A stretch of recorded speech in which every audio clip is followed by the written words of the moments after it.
Alors, tu veux plus les enlever ou pas? Non, franchement, c'est bien. Ah, je suis habitué maintenant. C'est trop bien. Let's go!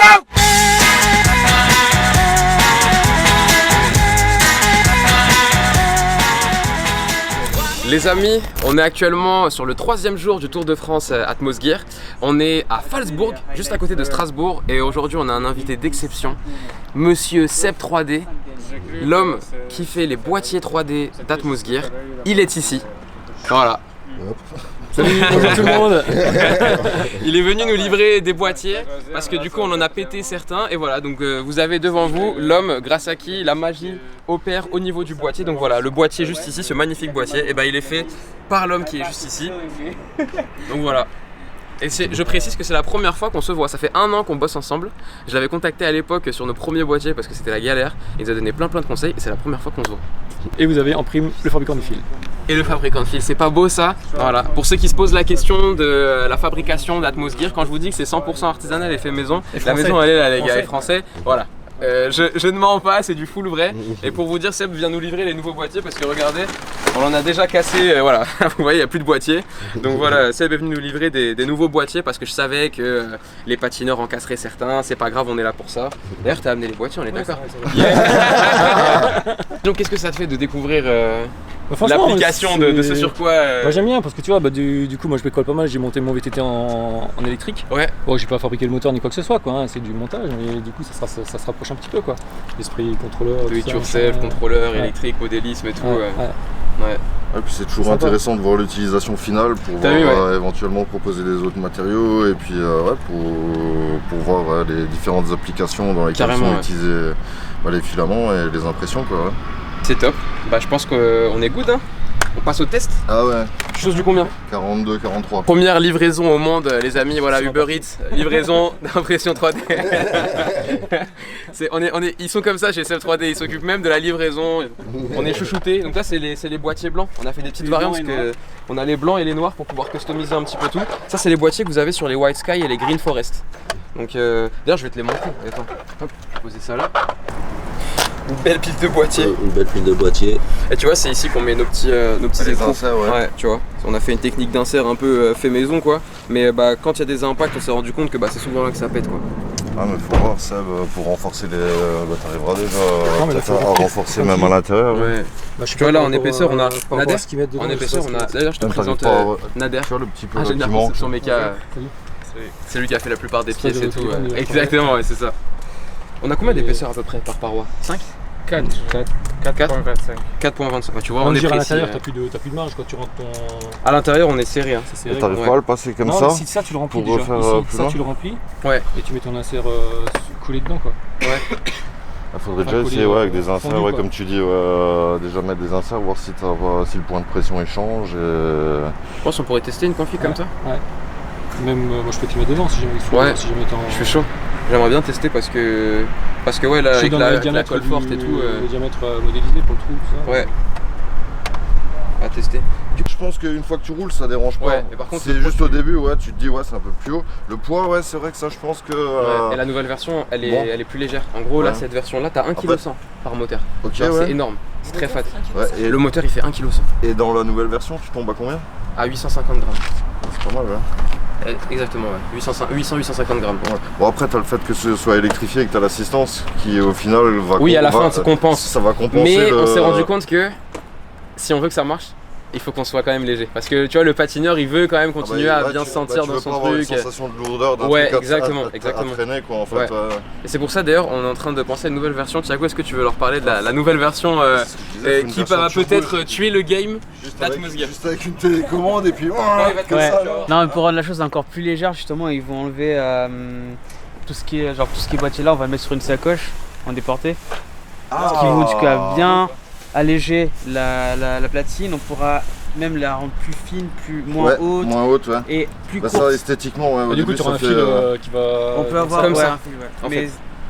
Là les amis, vous avez en live la nouvelle version Atmosgear improvisée. Une petite sacoche brandée Atmosgear. là avec les rollers, et en gros on aurait un petit système de câblage, et en fait donc câble qui sera relié à chaque pied, et en fait on va faire... tu mets des velcro. T'as tout compris, c'est exactement ça, un petit velcro pour pouvoir du coup l'attacher à la jambe pour pas que le câble y pendouille, un de chaque côté, prêt à partir, on mettra une petite customisation là, histoire que la sacoche soit cool, mais l'intérêt on a pensé à plein de trucs, on a pensé au sac à dos, au veston, la sacoche. Finalement on s'est dit c'est la sacoche qui gagne parce que c'est petit, c'est pas encombrant et tu peux la mettre par-dessus tout ce que tu as. Tu peux avoir le sac à dos, tu peux avoir ta veste, tu peux être habillé et c'est pas embêtant, tu vois. Et on mettra un petit système en gros pour que tu puisses tu vois, dévisser ou déclipser le câble pour que tu puisses vraiment séparer la sacoche du roller, tu vois. Qu'est-ce que vous en pensez de cette config là? Je pense que ça peut être bien. Le seul truc que moi je vois comme inconvénient utilisateur un peu, c'est le câble. Ouais. Qui va un câble derrière, mais après t'as pas trop le choix, tu peux pas envoyer le jeu en wifi. Ouais, ça aurait été incroyable. Il y a quelqu'un qui t'a posé la question à Charleville-Mézières hier et t'a dit c'est pas possible de. Je lui ai dit non malheureusement. Ouais, ça aurait été incroyable, mais on n'est pas encore à ce niveau là de. Non, c'est clair, mais ça c'est la seule contrainte utilisateur que je verrai. Mais sinon ouais, dans l'idée tu veux gagner à mort du coup. Ouais, parce qu'en fait là c'est emmerdant quoi. À chaque fois, en fait on a testé toutes les configs et à chaque fois le fait d'avoir le boîtier et le contrôleur, on est obligé de faire un sacrifice soit sur la hauteur, en fait, soit sur les roues. Tu peux faire des options au niveau de ta sacoche, toi. Tu fais une option soit sacoche, soit une option batterie que tu mets dans le sac. Tu penses que je propose quand même l'option? Tu laisses au client le choix quoi. Ça se fait sur les vélos, tu vois, soit tu achètes le boîtier que tu mets sur le vélo, soit tu as la batterie en pack PVC quoi. Sac, machin, quoi. Ça te laisse le choix, tu vois, parce que le mec qui va toujours rouler avec son sac, il va le mettre dans son sac. Oui, il a déjà le sac donc ça l'embête pas de. C'est pas mal. Ah bah, c'est pas mal, c'est sympa de voir la concrétisation de ce qu'on fait dans un coin. On fait une pièce dans un coin et là on va l'ensemble assembler. Et puis tu vas les essayer hein, Seb hein. Tu vas les essayer hein. Faut voir comment ça marche. Pas des attelles ou un truc.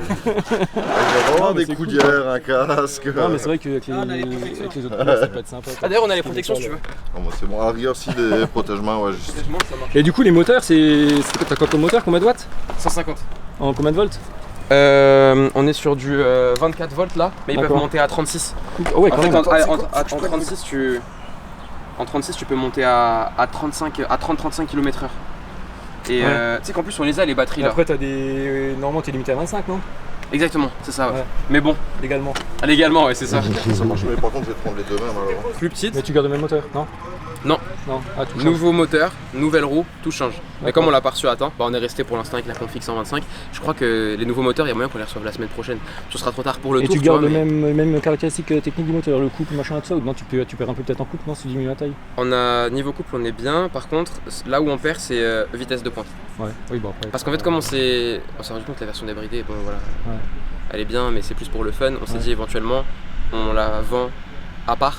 Tu vois, on propose une gamme, on va dire, plus sportive, où tu peux monter à 35, mais avec le gros moteur, et puis une gamme plus grand public, avec le moteur en 110, où là tu vas à 25. Et en fait, ce moteur-là, il a été dimensionné pour 25 km/h, tu vois. Il est fait pour, donc il a un meilleur rendement en plus que l'ancien, donc il a été optimisé pour 25. Et le moteur, pareil, c'est fait en France, tout machin, c'est une boîte française qui te fait ça? C'est un ancien de mon école. Ah ouais. Et il fait quoi tout... Un ancien du TC. Non, moi je me suis occupé de la partie. En gros moi j'ai fait les tests avec les rollers pour leur envoyer toutes les données pour faire le dimensionnement. Donc pour leur donner les caractéristiques estimées en termes de poids, en termes de couple et vitesse max, etc. Et puis ensuite eux en gros ils ont fait leur petit système avec le petit bobinage, le petit truc et tout. Et ils ont trouvé une méthode pour pouvoir caler le plus de bobinage possible dans le plus petit encombrement. Et comme le challenge aujourd'hui il fait juste il fait que ton moteur, je veux dire, ou il fait d'autres moteurs? C'est-à-dire d'autres moteurs pour d'autres gens? Pour d'autres choses. Ah non, il fait des trucs pour d'autres choses. Il a une boîte. Il fait des moteurs Bosch pour. D'ailleurs, je suis content qu'il ait accepté de. Je pense qu'il a accepté de bosser avec nous parce que voilà, on est de la même école et tout. Mais il s'est pas lancé dans tout ce qui est VTT, vélo, machin, tout ça, non? Il fait pas de moteur vélo, machin. C'est habituellement, il est plus sur de la grosse motorisation, pas du tout notre dimensionnement à nous. Mais là, si ça marche bien, peut-être qu'il se laisse contenter. Dans le secteur du vélo, je t'en parlerai, je peux pas le dire là parce qu'on est face caméra, mais je te dirai le nom du. Je te brieferai avec lui et tout. Ah, il met tout bien. Excellent.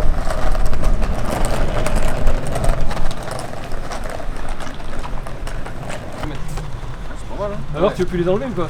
Non franchement c'est bien. Je suis habitué maintenant. C'est trop bien. Et ce qui est marrant c'est que les gens ils les portent et carrément ils veulent plus les enlever. Ils font un tour, 2 tours, 3 tours. Et puis voilà, après tu t'habitues. Après voilà c'est un petit peu différent d'un roller normal, mais c'est cool. Et du coup, par rapport au fait que tu disais que c'était un peu lourd à la base, peut-être un peu haut, etc. Tu en fais différemment, après en fait tu lèves plus, tu patines plus, tu lèves plus, tu roules et puis tu fais comme si tu étais en ski et que tu descends. D'accord. C'est de la glisse quoi. Ça devient de la glisse, ouais, au final. Après, c'est trop lent. C'est déjà trop lent au bout de 5 minutes. Faudra la version turbo avec le petit bouton en rouge. C'est ça. Boost, la version boost. Ouais, la version boost. Non mais sinon nickel quoi. On s'habitue vite quoi. Ça va? Ça va.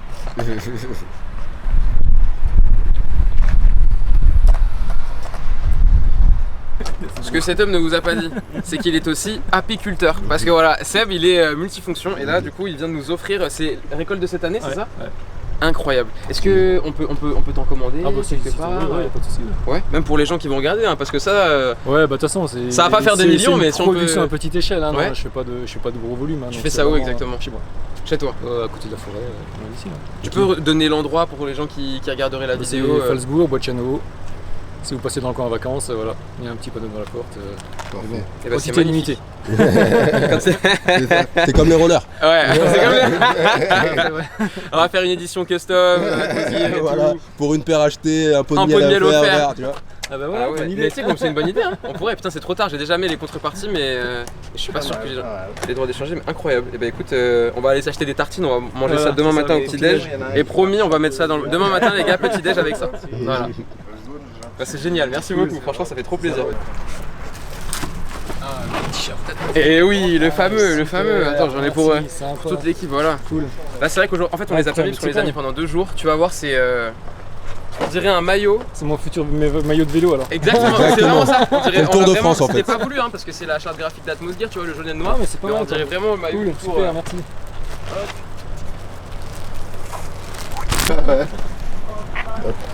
Bien la bonne bouffe. Marc, j'ai oublié de te donner ton pull, je suis désolé, promis, je vais te demander ton adresse et je vais t'en envoyer un parce que tu nous as super bien accueillis, tu mérites ton pull Atmos Rider. Voilà pour toi. Merci, c'est gentil. Avec grand plaisir. Puis ils sont beaux, hein. Ils sont bien flashy et tout, et puis bah pour le sport... Comment on se sent par ici? Ça va C'est moins fou que Jean-Marc hein, quand même. Ah oui non, je suis moins bon, c'est sûr, j'ai moins d'ancienneté. Et après l'électrique c'est un petit peu flippant une fois que si tu veux vraiment chercher ça part assez vite quoi. Mais ce qui est bien c'est que le bouton est vraiment très soft, très doux quoi. Ouais, tu peux commencer au départ tout doucement. Tu dois mettre des modes, 3 modes, un mode... Exactement, ouais. Bah, en fait il y a un deuxième bouton sur la manette. Un mode pimp. Il y a un troisième bouton et en fait juste là. Tu vois là ici t'as un bouton et en fait avec ce bouton là tu peux activer et désactiver des modes. D'accord. Ouais. Donc hop, merci beaucoup. Une longueur de platine plus courte. Parce qu'en fait je trouve que la maniabilité elle a plus un rapport avec la longueur de platine plutôt que la taille de roue. Ouais. Par exemple genre j'ai une platine de 215 mm mais avec des roues de 110 mm dedans. Ouais. La platine est plus courte, les roues sont plus grandes, mais j'ai une platine un peu plus longue, genre celle-là 231 mm, mais elle est beaucoup plus maniable. Ok, ouais. Il y a aussi la position des roues dans la platine. Par exemple avec ça, les 2 roues du milieu sont plus en bas par rapport aux roues aux extrémités. Ah ouais. Ouais. Sur les 4 roues, j'ai toujours que 2 qui touchent le sol à chaque fois. Regarde, je peux l'incliner, tac. Du coup, genre là, ça augmente encore plus la maniabilité. En fait, c'est comme si, au lieu que la platine soit longue comme ça, elle est longue comme ça, quoi. Après, ça, c'est plus pour quand on fait des figures, par exemple le slalom sur les plots et tout ça, quoi. Il y a plein de paramètres qui rentrent en jeu et on peut se créer une petite configuration sympa. Mais la base, c'est vraiment 243 mm avec des roues de 80 ou bien avec 3 roues de 110. Ça, c'est des roues de combien ça? Là, on a 125. Ok, ouais. Là, c'est du 76. Ok, ouais. Par exemple, elle est pas assez bonne. On l'a améliorée sur la nouvelle version. Tu regardes, c'est les nouveaux moteurs. Et tu vois, en fait, ça ressemble à ça. Tu vois. Et là, les nouveaux, ils sont encore plus cool parce que il n'y a même plus de visserie, il n'y a plus rien. Tu vois. Et donc, c'est coulé là-dedans quoi. Exactement. Et nous, on envoie ça, tu vois, c'est les nouveaux moteurs qui sont pas arrivés, tu vois. D'accord. Et ils sont beaux, hein. Ah, t'as le bord du noyau qui est déjà intégré en fait. Tout, en fait. Et il n'y a plus qu'à couler le plastique directement autour. Et ça, du coup, bah ça là, c'est en train, là ils sont en train de couler le plastique. Polyuréthane, non? Ouais, c'est ça. Un grand skate. Oh, certainement, hein. Certainement, mais là je connais pas. Ok. Tu peux te rapprocher un tout petit peu? Ouais. C'est beau ça. Le Made in France en une photo. Encore une. Cheese. Une grimace. À chaque fois il fait ça. C'est grâce à toi qu'on a pu avancer vraiment sur le projet, hein, sur la partie impression 3D. Bah tu vois, c'est sur le petit prototypage comme ça, nous quand on contactait les entreprises, elles nous calculaient même pas. Ah ouais? Bah ouais, parce que tu sais, on produit pas assez, c'est de la petite quantité, et ça les intéresse pas, tu vois. Donc c'est grâce à des gens comme toi qui prennent le temps. En plus, non seulement t'imprimes, en plus tu nous as fait des retours, tu nous as aidés et tout. Donc je tenais à te le dire maintenant que j'étais en face de moi. Un grand merci à toi, franchement. Merci beaucoup de nous permettre de réaliser notre rêve. Et maintenant t'as testé notre rêve, donc. Et merci pour le miel. Et merci pour le miel. Il a pas testé. Il a pas testé. Mais oui, non, c'est le collègue. Allez, c'est moi. C'est quoi? C'est quoi? C'est du con.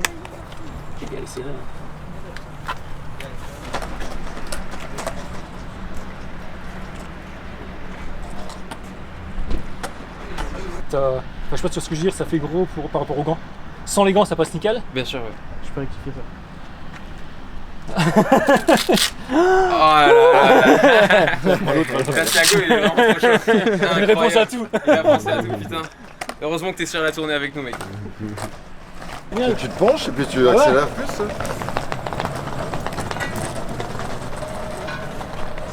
Ben franchement, ça se prend vite en main. Rapidement en main, quoi. Une petite appréhension au départ, mais pour les virages, tout ça, mais franchement, ça marche bien, quoi. On accélère d'un côté, ça tourne tout seul. Pour s'arrêter, c'est pareil, on ralentit progressivement et parfait. Du coup, tu recommandes Atmos Gear, je suppose. Ah bah oui. Les nouveaux rollers électriques. Exact. Mais par contre, j'ai mis un objectif de précommande, j'ai mis ça.